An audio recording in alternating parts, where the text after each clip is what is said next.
எப்பயுமே வந்து பார்த்தீங்கன்னா, நம்ம இந்த மாதிரி வெட்டும்போது என்ன ஆகுதுன்னா, இந்த மாதிரி சதை கீழ்ச்சிக்கும் இந்த பால் வந்து இது வந்து ஒரு நோய் எதிர்ப்பு சக்தி இருக்குது. இது வந்து பால் வந்து வெளியே போகும்போது இது நமக்கு எந்த யூஸுமே கிடையாது. நம்ம என்ன பண்ணுவோம், புழுவு தழ வைக்கிறதால அர்ஜென்ட்டில் வெட்டிட்டு போயிடுவோம்.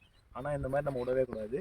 அதே மாதிரி நம்ம கட்டரில் கட் பண்ணாலும் சரி, அருவாளை கட் பண்ணாலும் சரி, எப்போ கட் பண்ணாலும் இந்த கட்டரை இப்படி சமமாக வச்சு இப்படி கட் பண்ணணும். ஏன்னு கேட்டிங்கன்னா, இதில் இருக்கிற இந்த பால் வந்து அவ்வளோ சீக்கிரத்தில் அது வந்து நோய் தாக்க விடாது.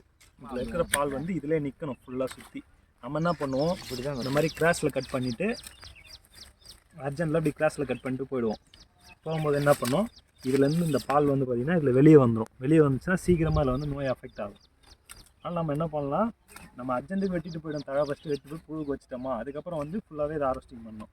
ஃபுல்லாக வந்து எப்படி பார்த்திங்கன்னா ஃபுல்லாக வந்து இந்த மாதிரி சமமாக விடும்போது மொத்த பாலும் இதில் சுற்றி நிற்கும். அதனால் நோய் எதிர்ப்பு சக்தி அதிகமாக இருக்குது.